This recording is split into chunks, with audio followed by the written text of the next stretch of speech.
Hi there. So this is going to be a critical review of the triphasic training method on sprint performance. So I'll begin with an overview. So we're going to discuss the key themes of triphasic training. We're going to look at a brief description of the key variables in sprint performance, and then review the efficacy of a few of the methods within triphasic training, which is undulating block periodization, overreaching and supercompensation within it, and then the varying contraction types of the method, and all this in the lens of developing sprint performance. So the key themes of the triphasic training, this is the book here that we'll be referring to, is formulated in coaching and monitoring collegiate athletes, mainly from track and field and sports such as American football in America. And it's highly developed around the general adaptation syndrome, so different modes of applying stress to athletes in order to keep them adapting. It's an undulating block system format, and the method interchanges between high volumes, high intensities, high frequencies, high expectations, and overreaching. And the periodization's heavily based on some of the European and Soviet findings and sort of characters such as Bondarchuk, Verkhoshansky, Ishrin, and the Bulgarian coach Shabadjiev.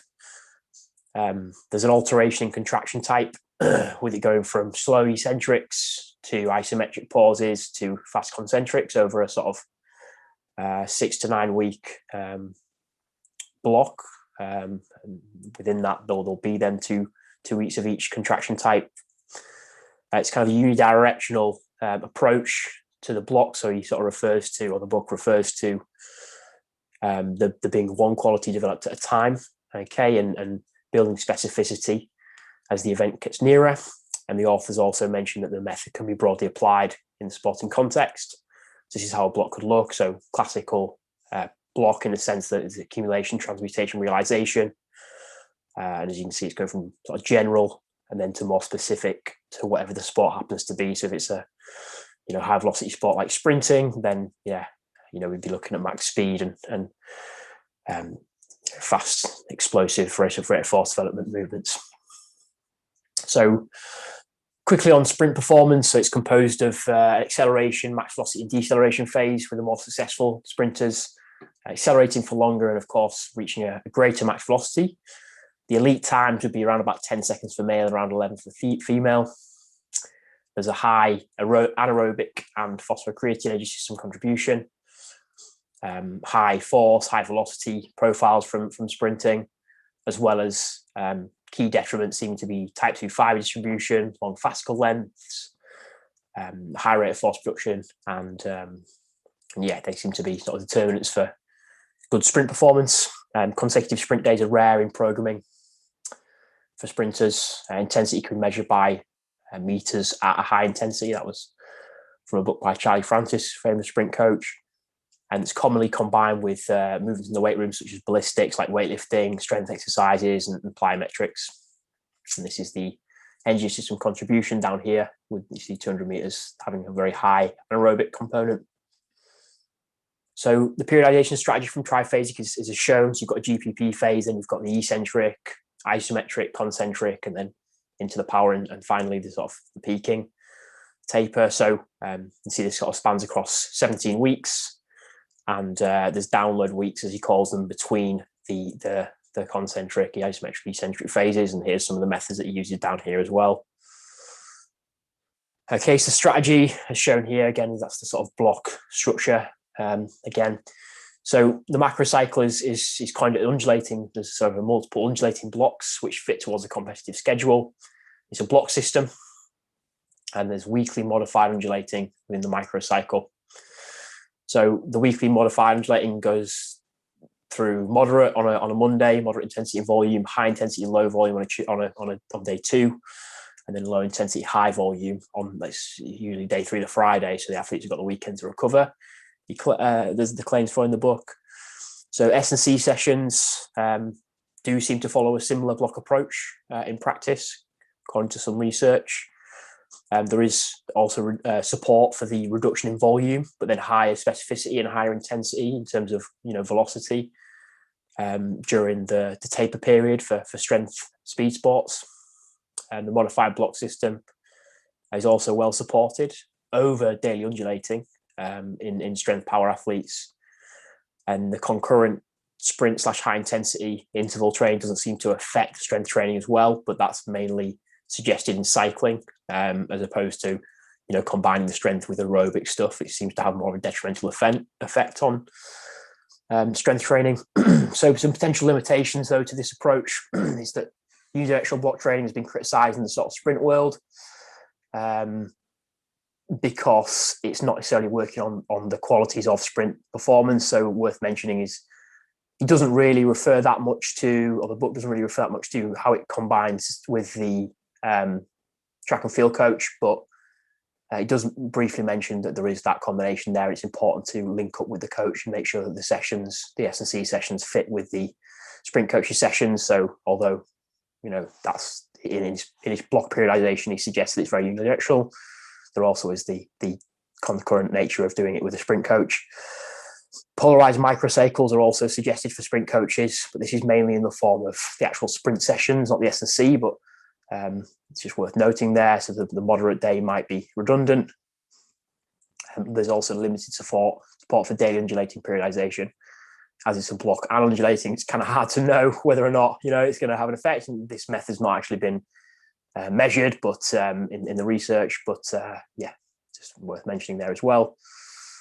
So there's also limited research looking at sprint periodization schemes, so it's difficult to really comment on whether it's not going to be effective or not. Overreaching and supercompensation. So here's the overreaching curve. So high volume load early in the block to stimulate overreaching and making the athletes aware that there might be a reduction in performance. Having a 2-to-1 ratio of working like triphasic weeks to download weeks, as he calls them. Undulating loads at above 8% of max, and leave specific strategy quite open to interpretation. So how you manipulate the volume load and the frequency. So support for this is periodization seems to reduce likelihood of overtraining, maybe allowing for overreaching to occur effectively, functional overreaching. That would be dramatically increasing the volume load and frequency in order to overreach, shown to be an effective strategy among Olympic lifters as well, which is also a power speed sport if it's followed up with a taper. And also suggests that 1 to 3 weeks of overreaching for strength power athletes is good, which obviously fits his 2 weeks on, 1 week off model. So some limitations here could be that, well, what's essential, so sort of more of a consideration, is that frequent monitoring needs to occur of various factors in order to ensure they're not overtraining. Yes, and also, is it walking a tightrope? Where do we draw the line between overreaching and overtraining? And that again comes back to the monitoring. Okay, so effective contraction types now. So it uses the 3 contraction types as stated, and the idea is it's going to enhance rate of force development in the stretch shorten cycle. Okay, so eccentric for 5 to 8 seconds at 60 to 85%, iso for 3 to 5 at 60 to 85, and then finally an explosive throughout quite varying loads, lighter loads as he gets close to competitions for more speed.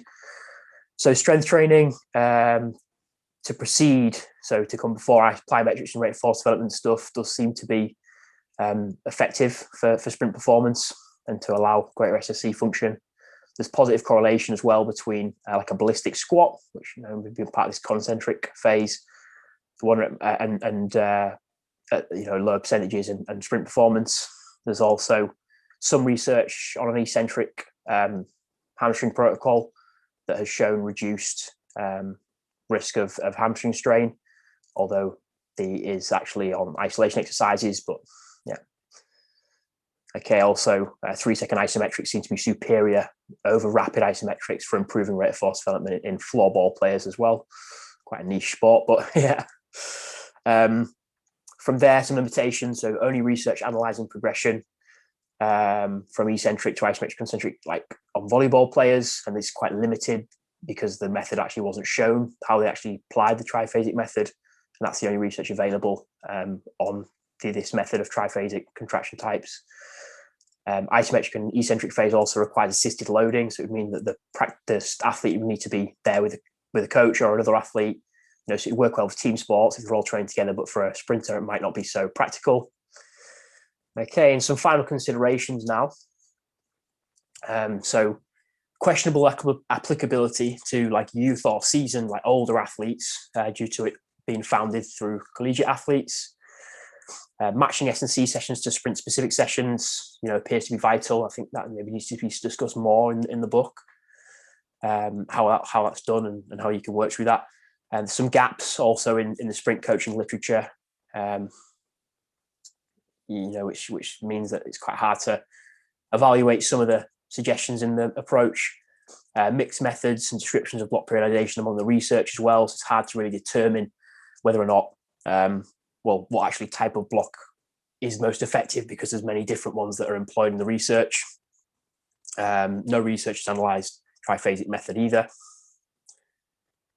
Certainly not as a whole. Maybe most effective for well-trained athletes due to the large variation, whereas more of a classical approach, traditional periodization approach, might be effective for more novel athletes, where it's a bit more simple.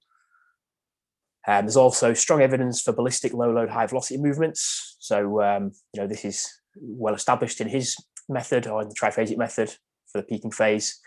And also early eccentric focus may reduce injury risk in sprinters. And finally, just to summarize, the triphasic method is a relatively new training model. So there's no research on it as of yet for, enhancing sprint or other explosive sport performances. Aspects of its rationale are supported by evidence, as we've seen here. But its application should definitely be supported by consistent monitoring, to ensure that overtraining is not occurring, to ensure that the method is actually effective. And then finally here, we've got the references.